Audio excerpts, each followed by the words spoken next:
오늘 성경 말씀은 사무엘하 12장 7절에서 15절입니다. 먼저 오늘 본문의 상황적 배경에 대해 살펴보면 11장 1절에 그 해가 돌아와 왕들이 출전할 때가 되매 다윗이 요압과 그에게 있는 그의 부하들과 온 이스라엘 군대를 보내니 그들이 암몬 자손을 멸하고 랍바를 에워쌌고 다윗은 예루살렘에 그대로 있더라 라고 말하고 있습니다. 여기서 그 해가 돌아왔다는 것은 봄이 왔다는 것입니다. 당시 대개 겨울에는 전쟁이 소강 상태였고 봄이 되면 나라 간에 전투가 개시되었습니다. 봄이 와서 이스라엘이 전쟁을 시작하게 되었는데 다윗은 평소와 다르게 전쟁에 참가하지 않고 예루살렘 성에 있었습니다. 여기서 다윗이 전쟁에 참여하지 않았다는 것을 특별하게 강조하고 있습니다. 다윗이 이 전쟁에 참가하지 않은 것은 아마도 지금까지 이스라엘이 다른 나라들과 전쟁에서 계속 승리해 왔기 때문이었을 것입니다. 이 전쟁에서도 전세가 유리하게 전개되니까 다윗에게 자만함과 나태함이 생겼던 것입니다. 그러던 어느 날 다윗이 낮잠을 잔 후에 옥상을 거닐고 있었는데 마침 한 여인이 목욕을 하는 것을 보았습니다. 그는 부하를 통해 그 여인을 데리고 와서 동침을 하였습니다. 그러다 임신한 사실을 알게 되었습니다. 레위기 20장 10절에서 배우자가 있는 사람과 동침하는 것은 죽음에 해당하는 죄라는 것을 명시하고 있습니다. 다윗은 자신의 죄를 감추기 위해 전쟁터에 있는 그 여인의 남편 우리아에게 특별 휴가를 주었습니다. 하지만 우리아는 동료들이 전쟁으로 고생하는데 자신만이 아내와 잠을 자는 것은 옳지 않다고 생각하여 집으로 가지 않았습니다. 그것을 안 다윗은 다음날 그를 취하게 만들어 다시 집으로 보내고자 하였지만 그날도 집으로 가지 않았습니다. 결국 전장에 있는 요압에게 전가를 보내어 가장 맹렬한 전쟁터에서 선봉장 역할을 하게 하므로 우리아를 전사하게 하였습니다. 그리고 나서 밧세바를 아내로 데리고 왔습니다. 우리아는 다윗의 용사 30인에 해당할 정도로 능력이 있는 부하였습니다. 또한 그는 충성스러운 군인이었습니다. 다윗은 그러한 충성스러운 부하의 부인에게 간음죄를 범했을 뿐만 아니라 그렇게 능력 있고 믿음직한 부하를 억지로 죽이는 살인죄를 범했습니다. 그런데 그렇게 큰 죄를 지었음에도 불구하고 다윗은 거의 1년이 되도록 자신의 죄에 대한 깨달음이나 죄책감이 없었습니다. 왜냐하면 하나님께서 아이를 낳은 다음에 나단 선지자를 그에게 보내서 책망하셨기 때문입니다.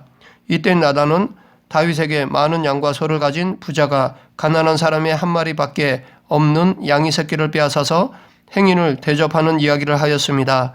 다윗은 그 이야기를 듣고 분노하면서 당장 그 사람을 죽이라고 하였습니다. 그때 나단이 다윗에게 바로 당신이 그 사람이라고 하면서 다윗의 죄를 지적하였습니다. 그러면서 그가 앞으로 당할 일을 선포하였는데 그것이 오늘 본문 10절부터 12절 말씀입니다. 다윗이 받을 징계는 크게 세 가지였습니다. 첫 번째는 칼이 다윗의 집에서 떠나지 않는다는 것이고, 두 번째는 집에 재앙이 일어난다는 것이고, 세 번째는 다윗의 여인들이 수치를 당하게 된다는 것입니다. 실제로 다윗은 나중에 이러한 일들을 다 경험하게 됩니다. 다윗은 이 책망의 예언을 듣고 자신의 죄를 철저하게 회개하였습니다. 그 내용이 바로 시편 51편에 기록되어 있습니다. 나단은 그 아이가 죽을 것이라고 예언하였고 그 예언대로 하나님께서는 그대로 우리아의 아내가 낳은 아들을 치셨습니다. 아이가 아프자 다윗은 하나님께 금식하며 기도하였습니다. 그러나 일주일 만에 그 아이는 죽고 말았습니다. 아이가 죽자 신하들은 큰 걱정을 하였는데 오히려 다윗은 아무 일도 없었던 것처럼 행동하였습니다. 하나님은 그 아이를 대신하여 밧세바를 통해 솔로몬을 주셨습니다. 하나님께서 말씀하신 대로 다윗의 가정에 문제가 발생하기 시작하였습니다. 다윗의 장남 암논이 이복 동생인 다말을 사랑하게 되어 거짓으로 병든 채 하고 다말을 자신의 침상으로 불러들여서 억지로 동침하였습니다. 그런데 동침한 후에는 사랑하는 마음이 미움으로 바뀌었습니다. 이 사실을 알게 된 다말의 오빠 압살롬은 진노하면서 암논을 상대로 복수할 계획을 세우게 되었습니다. 그로부터 2년 후 압살롬은 암논을 죽일 계획을 세우고 양털 깎는 날을 정해서 그의 형제들을 불러서 잔치를 열었습니다. 그 잔치에서 종들을 시켜 암논을 죽였습니다. 그리고 압살롬은 자신의 외가가 있는 구슬로 도망가서 3년 동안 피해 있었습니다. 압살롬이 비록 살인죄를 짓고 도망하였지만 다윗은 압살롬에 대한 그리움이 있었습니다. 그런 다윗의 마음을 안 요압이 한 여인을 다윗에게 보내어 두 형제의 싸움 이야기를 하여 다윗의 마음을 풀었고 압살롬을 데리고 오게 하였습니다. 이렇게 해서 예루살렘에 돌아왔지만 압살롬은 2해 동안이나 왕을 보지 못하자 요압을 이용하여 왕과 대면하여 화해를 하였습니다. 그 후에 압살롬은 쿠데타를 계획하고 군사를 모으고 의도적으로 성문에 서서 백성들의 재판을 도와주므로 백성들의 마음을 도둑질하였습니다. 그 후 4년이 지나서 압살롬은 다윗이 처음 왕으로 기름 부음 받았던 헤브론으로 가서 쿠데타를 일으켰습니다. 그 사실을 안 다윗은 성을 나와 도망가게 되었습니다. 이 모든 이야기는 우리가 잘 아는 것처럼 다윗이 죄를 짓고 하나님의 징계를 받은 사건입니다. 어쩌면 다윗이 개인적으로 자기 인생에 있어서 지워버리고 싶고 다시 떠올리고 싶지 않은 일들이었을 것입니다. 그런데 성경은 그 모든 일들을 기록하고 있습니다. 왜 그럴까요? 그것은 이 모든 일들이 당시 이스라엘뿐 아니라 지금 우리들에게도 교훈과 책망과 바르게 함과 의로 교육하기에 유익하기 때문입니다. 이 시간 먼저 오늘 이야기에서 다윗이 지은 죄의 성격 또는 본질에 대해 알아보겠습니다. 오늘 본문을 보면 다윗이 지은 죄의 성격에 대해서 나단이 분명히 지적하고 있습니다. 그것이 9절 10절입니다. 그러한데 어찌하여 내가 여호와의 말씀을 업신여기고 나 보기에 악을 행하였느냐. 내가 칼로 햇사람 우리아를 치되 암몬 자손의 칼로 죽이고 그의 아내를 빼앗아 내 아내로 삼았도다. 이제 내가 나를 업신여기고 햇사람 우리아의 아내를 빼앗아 내 아내로 삼았은즉 칼이 내 집에서 영원토록 떠나지 아니하리라 하셨고, 선지자 나단은 단호하게 다윗의 죄는 하나님의 말씀을 업신여긴 것이라고 선포하였습니다. 당시의 상황으로만 본다면 이 사건에서 다윗이 행했던 것은 절대 권력을 가지고 있었던 당대의 왕들에게는 그렇게 크게 문제시 되지 않았던 일이었습니다.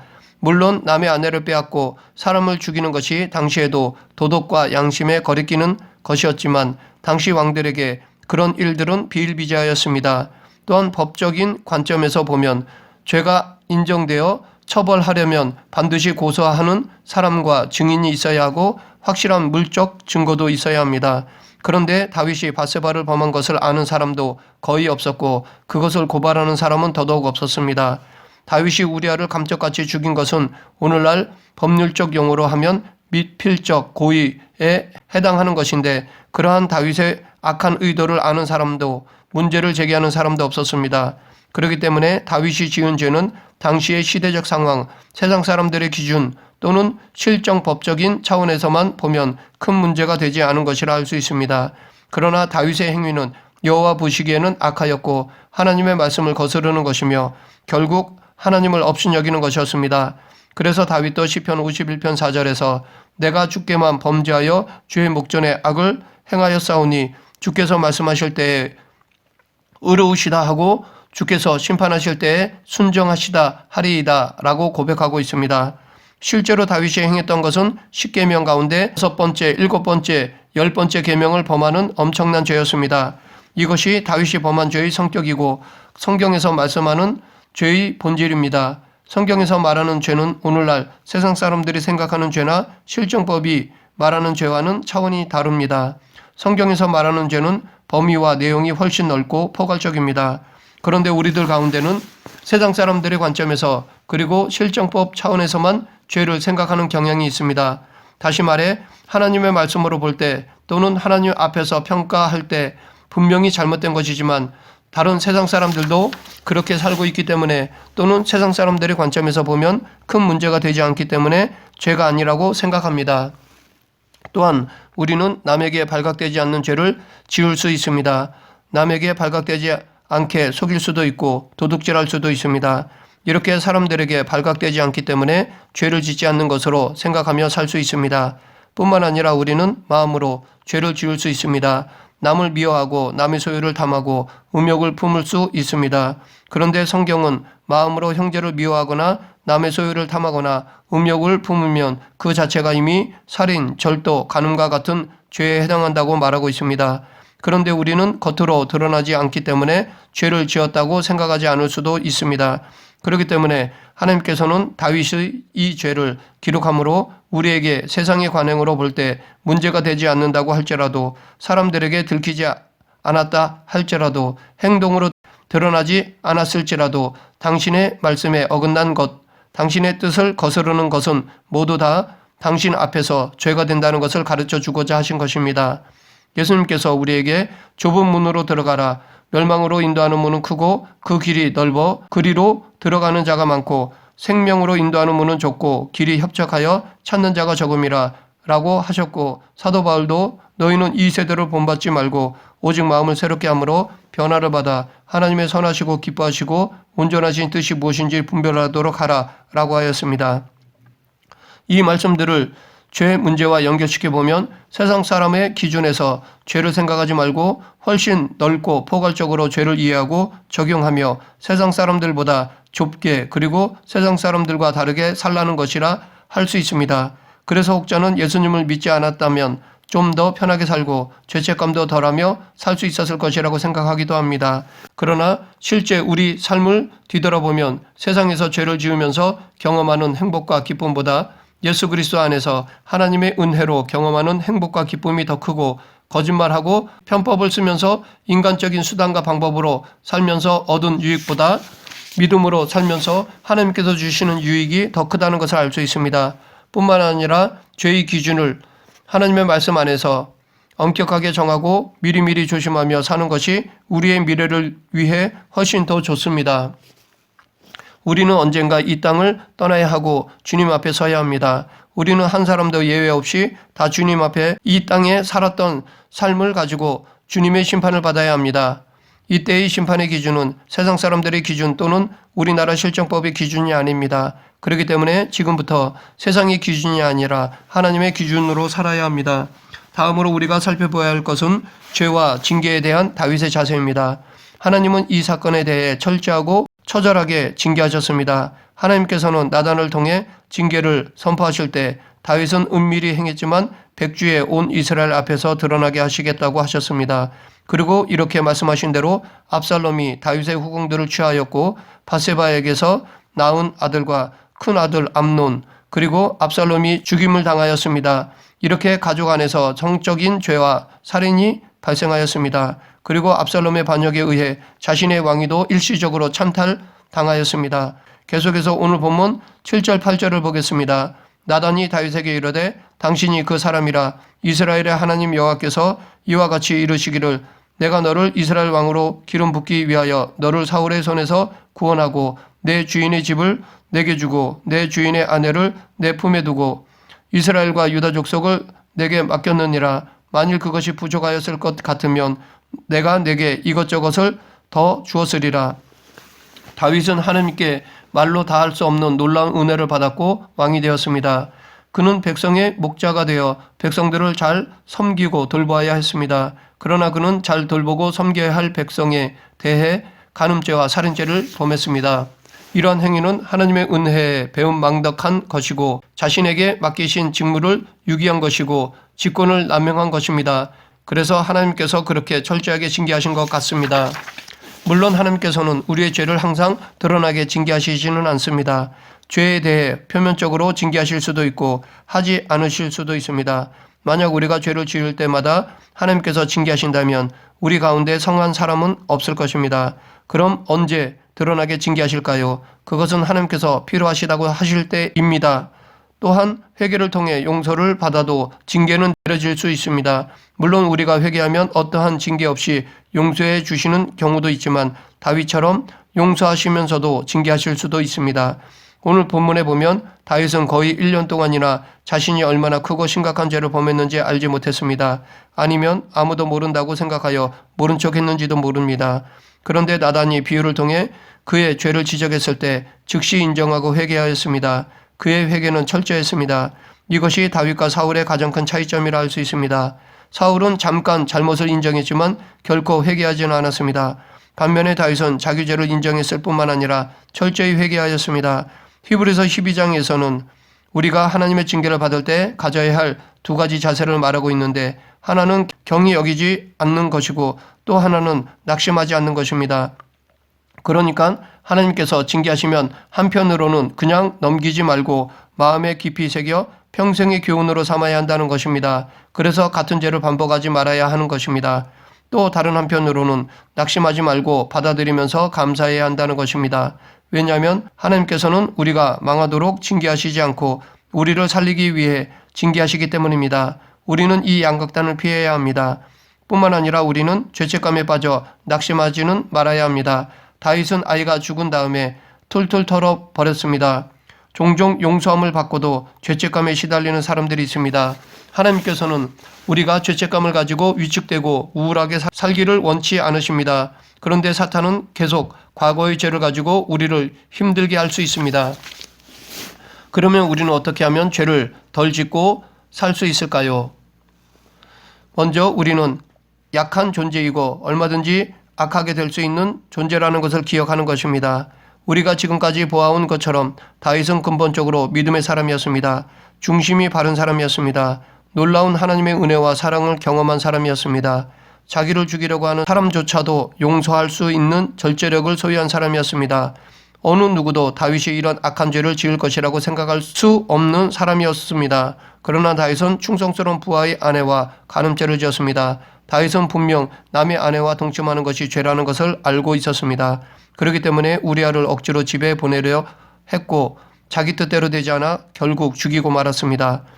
다윗이 이렇게 약하고 악하게 무너지게 된 근본적인 원인은 영적인 나태와 자만 때문이었습니다. 이 자만과 나태함이 다윗을 전쟁에 참석해야 함에도 불구하고 참석하지 않게 하였고 그렇게 엄청난 죄를 지었음에도 불구하고 나단이 지적할 때까지 숨기고 있게 하였습니다. 하나님께서는 다윗을 통해 인간이 얼마나 죄에 약해질 수 있는 존재인지 그리고 얼마나 악해질 수 있는 존재인지를 보여주셨습니다. 그러므로 우리는 한 사람도 예외 없이 죄 앞에서 무너지기 쉬운 약한 존재이고 또한 순간적으로 자신이 상상할 수 없을 만큼 악해질 수 있는 존재임을 인정하고 늘 경계해야 할 것입니다.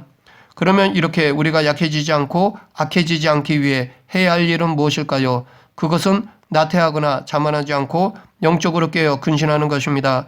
깨어 근신한다는 것은 단지 두려움과 긴장 가운데 살아가는 것만이 아닙니다. 이것은 기본적인 우리의 신앙의 자세를 유지하는 것입니다. 즉 매일 기도하고 말씀을 묵상하고 하나님과 교제하며 예배 드리는 것입니다. 신앙생활의 기본적인 부분에 소홀하거나 이탈하지 않는 것입니다. 실제로 이러한 신앙의 기본적인 부분에 문제가 생길 때 우리는 조그마한 시험에도 넘어지고 내가 생각하지도 못한 죄를 범할 가능성이 있습니다. 그리고 우리 마음에 욕심과 탐심이 자리 잡지 못하게 해야 합니다. 오늘 본문에서 나단이 다윗에게 전한 말씀을 보면 다윗이 죄를 짓게 된 또 다른 원인이 욕심과 탐욕이었던 것을 알 수 있습니다. 하나님께서는 이미 다윗에게 모든 것을 풍성하고 넘치도록 주셨습니다. 생각조차 할 수 없었던 부귀와 명예를 주셨고 이미 많은 부인들과 후궁들도 주셨습니다. 그러나 욕심과 탐욕으로 말미암아 밧세바를 취하였던 것입니다. 우리에게 죄를 짓게 하는 가장 중요한 원인 가운데 하나는 욕심과 탐심입니다.